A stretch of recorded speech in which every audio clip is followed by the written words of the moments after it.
wabarakatuh.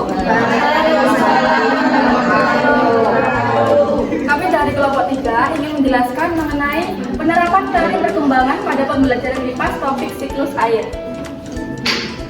Yang pertama yaitu mengenai karakteristik murid. Di sini terdapat 4 murid. Yang pertama ada Nina, Adi, Mario, dan Laksmi.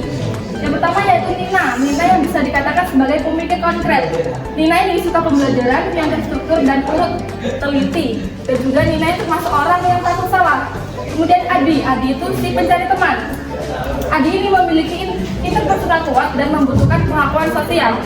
Selanjutnya yaitu Mario. Mario ini merupakan si petualang eksperimen, membutuhkan pembelajaran yang berbasis kinestetik dan merupakan orang yang aktif dan sulit untuk diam. Dan yang terakhir yaitu Laksmi. Laksmi ini merupakan pemikir kreatif, imajinasinya luas. Dia itu termasuk orang yang bebas untuk berimajinasi dan memerlukan pembelajaran yang berbasis visual. Apabila gagal atau salah, Laksmi itu mudah frustasi. Selanjutnya yaitu mengenai teori perkembangan. Berdasarkan karakteristik peserta didik yang sudah dijelaskan oleh teman saya, dapat disimpulkan beberapa karakteristik perkembangan peserta didik yang cocok untuk kasus ini. Yang pertama adalah teori perkembangan kognitif oleh Jean Piaget, di mana untuk Ani dan Andi berada pada tahap operasional konkret yang ditandai dengan lebih suka mengerjakan hal-hal yang terstruktur dan melihat pembelajaran melalui objek yang nyata. Kemudian untuk Mario dan Laksmi, mereka ada di tahap transisi antara operasional konkret dan operasional formal. Ciri-cirinya adalah si Laksmi itu sudah bisa berpikir secara abstrak, dia mempunyai imajinasi yang luas, namun masih belum bisa menuangkan idenya dalam bentuk yang lebih terstruktur. Oleh karena itu, dia masih berada di tahap peralihan karena pemikiran abstraknya itu belum optimal. Kemudian yang kedua adalah teori perkembangan kognitif sosial kultural oleh Vygotsky. Pada teori ini, anak-anak berada pada zona of proximal development atau ZPPT, di mana area ini ada di antara fungsi mental yang belum matang tetapi dalam proses kematangan. Jadi belum sepenuhnya matang, masih dalam proses harus ditempa kembali. Contohnya seperti Laksmi yang tadi kan memiliki imajinasi yang sangat besar ya, sudah berpikir abstrak tentang ide-idenya sendiri, namun dia belum bisa untuk membuat sebuah karya yang bisa dipahami oleh orang lain. Kemudian Adi, dia tipe orang yang mempunyai potensi besar menjadi seorang leader atau pemimpin, namun dia masih memiliki batasan atau boundary sendiri yang tipis. Jadi dia tidak masalah untuk melanggar aturan, untuk melanggar integritasnya sendiri. Nah, dalam kasus-kasus seperti itu, untuk mematangkan perkembangan kognitif sosial kulturalnya dibutuhkan scaffolding. Jadi bantuan dari orang lain, entah itu guru maupun teman sebayanya. Kemudian untuk teori yang selanjutnya adalah perkembangan sosio-emosional dari Erikson. Pada tahap ini, anak-anak atau keempat murid tersebut ada di tahap industri vs inferiority, di mana anak-anak cenderung membutuhkan validasi terhadap kemampuannya dan takut merasa salah. Contohnya adalah Mario. Mario selalu mengambil alih tugas praktek, di mana sikap tersebut itu menunjukkan ciri ingin dilihat, ingin mendapatkan apresiasi bahwa oh saya bisa nih, saya mampu melakukan ini sendiri. Kemudian ada Laksmi yang mudah sedih atau menangis saat karyanya itu dinilai kurang benar, kurang cocok, seperti itu. Kemudian ada tahap perkembangan moral oleh Goldberg dan Gilligan. Menurut teori ini, anak-anak berada pada level 2, yaitu tahap konvensional, di mana Adi ada di tahap 3, di level 2 tahap 3, yaitu good boy dan nice girl. Dia selalu dia seperti people pleaser, tidak bisa berkata tidak kepada orang. Dia selalu ingin membantu orang lain meskipun itu sebenarnya menggores integritasnya sendiri.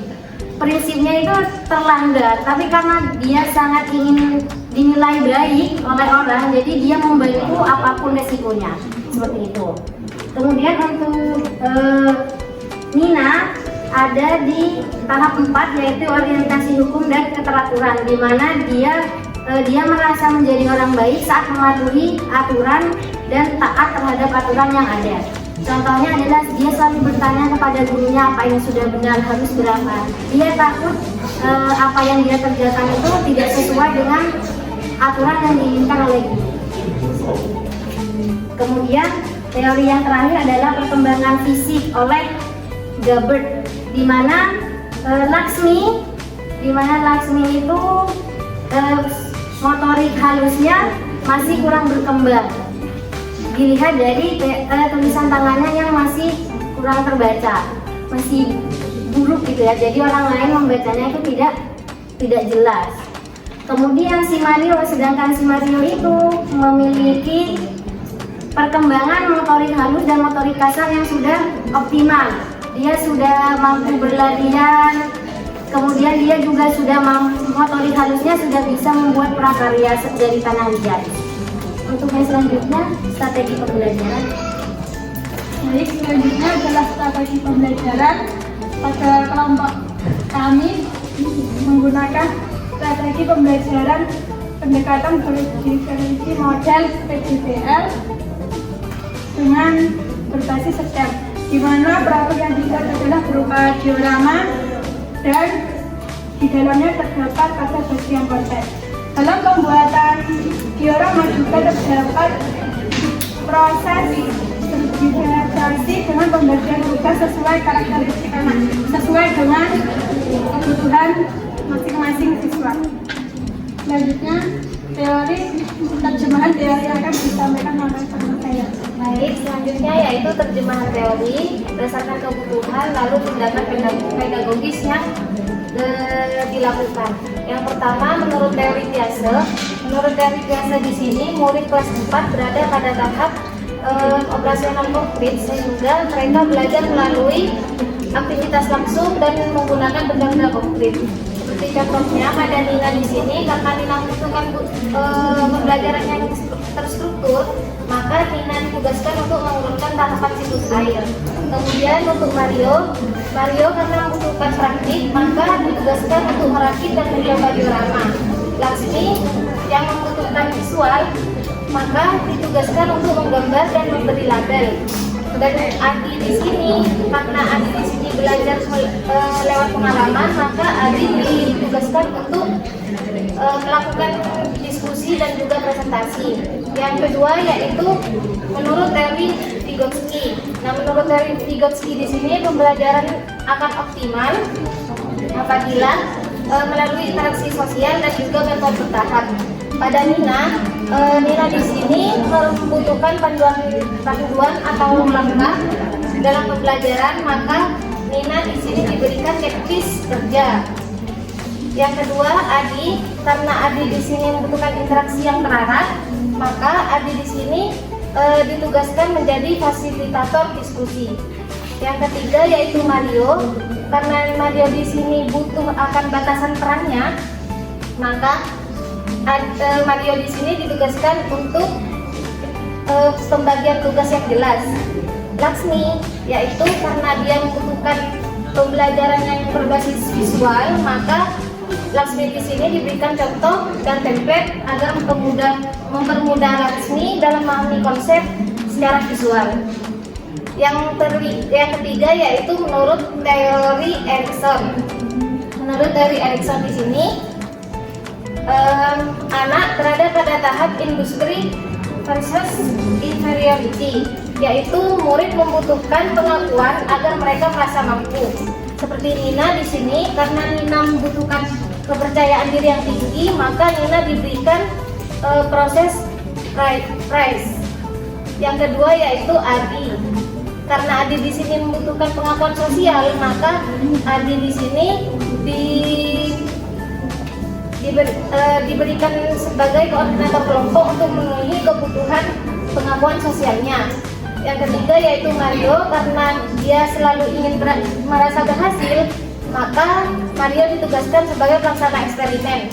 Yang terakhir yaitu Laksmi, karena Laksmi di sini membutuhkan dukungan secara emosional, maka guru bisa melakukannya dengan apresiasi proses terhadap apa yang telah Laksmi kerjakan. Yang terakhir yaitu dari Colbert, Gilligan, dan Gepard atau Malina. Teori ini merupakan teori moral dan fisik yang diterapkan melalui aturan kerja kelompok yang melatih peserta didik untuk bersikap tanggung jawab, empati, dan sikap saling menghargai. Kemudian secara aktivitas fisik, peserta didik di sini diberikan pembelajaran yang bersifat praktik dan membuat proyek yaitu berupa diorama.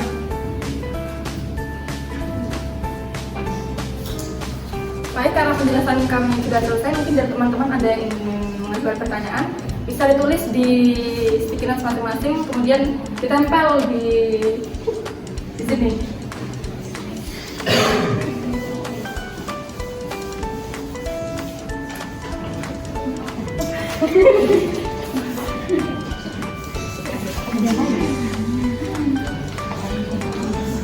Mungkin yang lain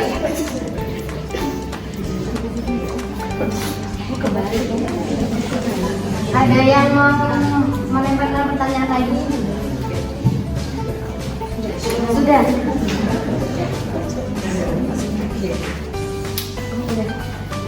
Karena hanya satu ya, saya bacakan pertanyaan dari kelompok 4. Kenapa pendekatan yang dipakai menggunakan pendekatan berdiferensiasi tapi produk yang dibuat hanya diorama? Karena pendekatan berdiferensiasi itu ada 3 dimensi, yaitu produk, konten, dan proses. Kami membuat produknya hanya satu, sama setiap kelompok dan setiap anak. Namun kami mengambil dimensi konten dan proses, di mana seperti yang sudah dijelaskan oleh teman saya tadi, bahwa anak-anak tersebut dalam pembuatan dioramanya itu memiliki perannya masing-masing sesuai dengan kemampuan dan karakteristik belajarnya. Kemudian diferensiasi konten, anak-anak tidak hanya dalam pembelajaran tidak hanya membuat diorama saja, tetapi ada menonton video terlebih dahulu, kemudian diberikan penguatan materi oleh guru. Jadi itu sudah termasuk di pembelajaran berdiferensiasi seperti itu. Terima kasih. karena pertanyaan sudah dijawab oleh kelompok kami, maka kami tutup. Terima kasih. Wassalamualaikum warahmatullahi wabarakatuh.